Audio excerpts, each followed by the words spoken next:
A fallen general, a childish emperor, Am I not merciful? a quest for redemption. So, is Gladiator possible? Hello and welcome to Is It Possible?, where I ask, is it possible? And find out if it is indeed possible. During the course of this video, we're going to be taking a look at what Gladiator is really about and the myths and science behind it. Establish whether it makes any historical and logical sense from a story and script point of view, and then see if it would be possible in real life. And as with all these videos, there will be spoilers ahead. So, let's do it.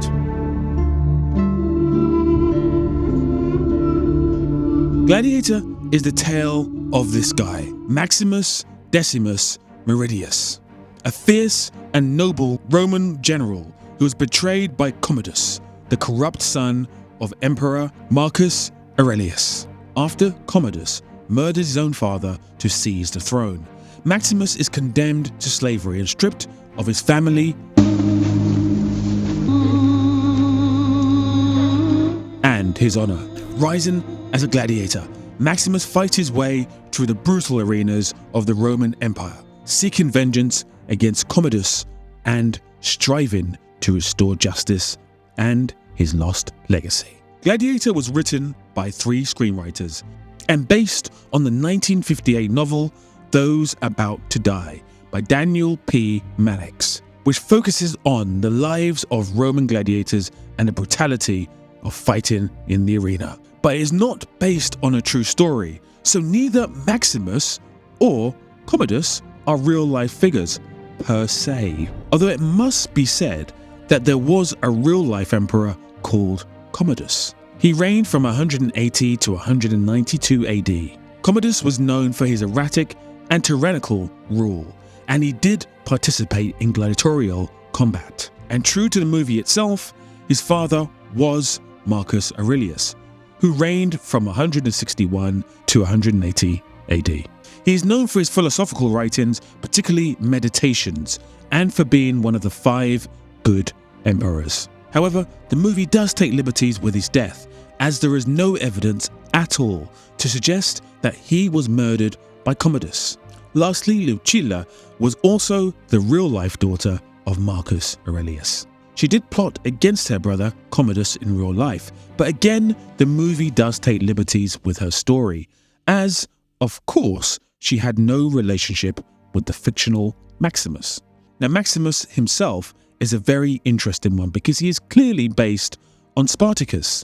Spartacus was a former slave who led a significant slave rebellion against the Roman Republic. He wasn't Roman, he was Thracian, which is now modern-day Bulgaria. This makes perfect sense as far as the filmmaking goes because the film's director Ridley Scott has long been following in the shadows of Stanley Kubrick. From movies like The Duelist, which is comparable to Barry Lyndon, to Alien, which is comparable to Space Odyssey 2001, to this movie, which is comparable to Kubrick's Spartacus. This is further evidenced by him basically finishing one of Kubrick's incomplete movies, Napoleon, which was due to be made in the 70s with Jack Nicholson until the project broke down. And of course, in 2023, Scott went on to make Napoleon with Joaquin Phoenix as the titular character.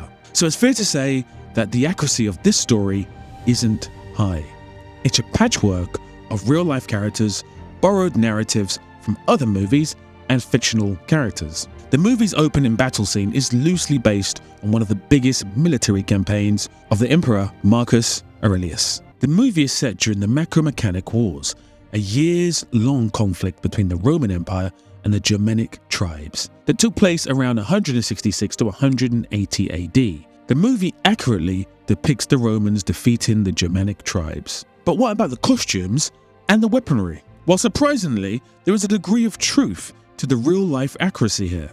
For example, the Gladiator, which is the short sword used by the Roman soldiers, is depicted well. As well as that, as are the spears and the shields. The costumes, inspired by artwork and historical sources, are also pretty accurate. However, this famous mask is actually more Greek influenced than anything else.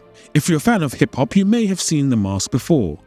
Lastly, the Colosseum, whilst again embellished for creative reasons, is pretty accurate in its look, but not so much in scale. And if you're a fan of football, American or otherwise, yes, their stadiums are inspired by the Colosseum as well as Greek stadiums of the age. So based on the fact that there was never truly a book about this movie, we can't criticize it for a lack of accuracy. The only criticism could come from the fact that it mixes real-life events and characters with wildly fictional stories, and borrows heavily from Spartacus. And this feels like a wasted opportunity, because there are some really great real-life tales from Roman history. In fact, there were female gladiators during this time period, which would have made for an interesting take on the subject, especially as this was seen as a corruption of Roman politics. And, of course, there was Spartacus, which back in 2000, when this film was made, would have been a good time to remake the 1960s classic. However, it actually seems like the most inaccurate thing of all of this was the original script compared to the final film. As Russell Crowe says, wasn't confident about with Gladiator was the world that was surrounding me. At the core of what we were doing was a great concept, but the script, it was rubbish, absolute rubbish. And it had all these sort of strange sequences. One of them was about chariots, and how famous gladiators, and this is all true, right, use certain types of chariots, and some famous gladiators had endorsement deals with products for olive oil and things like that. And that's all true, but it's just not going to ring right to a modern audience. They're going to go, what the fuck is all this? The energy around what we were doing was very fractured. I did think a couple of times, maybe my best option is just to get on a plane and get out of here, It must also be said that tigers and wild animals, whilst used in gladiatorial battles, were not pitted against humans. Often, they were pitted against each other or trained hunters. Fun fact, did you know that Mel Gibson turned down the lead role, fearing that he was too old? We're not too old for this shit. Yeah. Additionally, Jude Law auditioned for the role of Commodus, and Jennifer Lopez auditioned for the role of Schiller. Oh, how different life could have been. So logically speaking, there are some really smart things in this movie. For example, it wasn't a done deal that if you were the son of a Roman emperor, you would automatically become the next emperor. It's not a monarchy. In a monarchy, you're pretty much guaranteed to be the king or queen upon the stepping down or passing on of the current king or queen. The Senate was very different, much like how a current prime minister or president wouldn't be able to hand the reins to their children. In fact, Marcus Aurelius himself gained power this way. The process is called adoption. It is when the current emperor would effectively adopt a promising leader. Antoninus Pius, who was emperor at the time, adopted him from a young age, and then he became the emperor. In the movie, Marcus Aurelius tells Commodus that he won't be passing on the leadership to him because he is basically immature, and thusly Commodus proceeds to murder him. Which seems slightly wild, but hey, this is Hollywood land. So logistically, that all makes sense in a roundabout way. The only issue here is what happens after that, as it's rather messy, as post-murder, he simply just proclaims himself as the emperor. In real life, Commodus was already co-emperor alongside his father. This was done in 177 AD. The joint rule was unusual, but done to ensure a smooth transition of power upon Marcus's death. Commodus was thus the rightful heir, and after Marcus Aurelius' death, he ascended the throne. In the movie, Commodus is not depicted as a joint ruler with his father. And with this being the case, there would have most likely been significant opposition to Commodus simply ruling himself as the new emperor. Your emperor asked for your loyalty, Maximus. Take my hand. In fact, this is where the movie kind of falls apart, because in the movie, Maximus is a highly respected general by pretty much everyone, as evidenced at the end of the movie. Give me your sword! Sword! Give me a sword! And in real life, the Roman army had the power to remove an emperor from power. And this happened several times in Roman history. For example, Caligula was assassinated by the Praetorian Guard, who conspired to remove him due to his erratic and tyrannical rule. In fact, ironically, Commodus was murdered by his own wrestling partner, who was part of a conspiracy involving members of the court and possibly the same Praetorian Guard. So there's absolutely no way that there wouldn't have been a major opposition to him declaring himself emperor, and the opposition most likely would have come from Maximus himself, who actually had the power to remove him. Now, this problem could have been solved by a simple line of dialogue in the movie, like, "My son, the joint emperor, is here on this great day to witness our glorious victory." Or something like that. Instead, this is a major stumbling block for the whole story. But really, aside from that, yes, a soldier could be made a slave, and yes, a slave could become a gladiator, and yes, a gladiator could earn their freedom. You get this by receiving a rudis, a wooden sword that symbolized freedom. However, this happening was very rare, and especially if he was a slave beforehand. But, of course, he doesn't technically get his freedom, instead conspiring with Lucilla to bring stability back to Rome and get revenge on Commodus for murdering his family. Could this happen? Well, it's highly unlikely that he'd be able to talk to her in the first place, even if she initiated contact. That would have been extremely strange. But now, we're just picking at straw, because she did have some power, and I guess if she wanted to conspire enough, then it could have happened.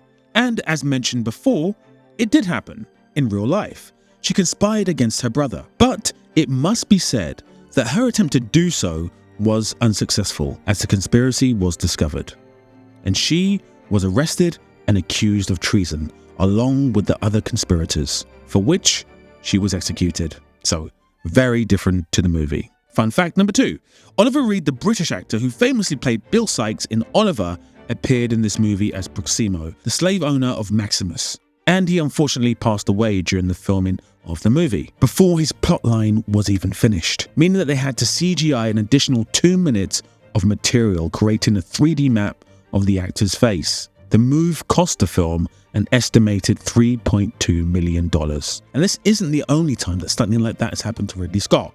During the making of 2017's All the Money in the World, lead actor Kevin Spacey had a string of allegations against him, which meant that they had to refilm all of his scenes, which cost $10 million. The replacing actor, Christopher Plummer, had to be digitally inserted into scenes where Spacey had previously appeared. This included both direct reshoots and adjusting scenes that were filmed with Spacey. No wonder he's always grumpy. Q, thank you very much. Q, go for yourself. Go on. Go on.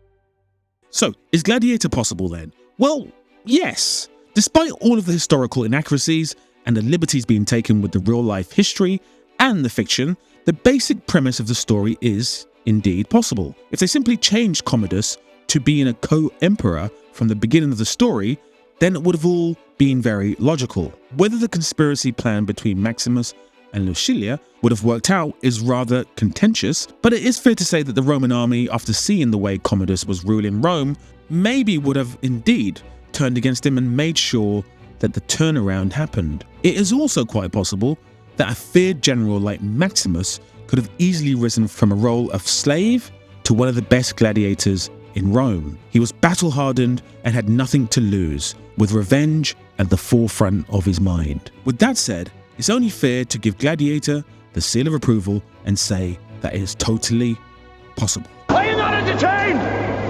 Are you not entertained? Is this not why you are here? So Gladiator is possible, but in the comments, let me know which movie you would like to do next, and don't forget to hit the like button. Until the next one.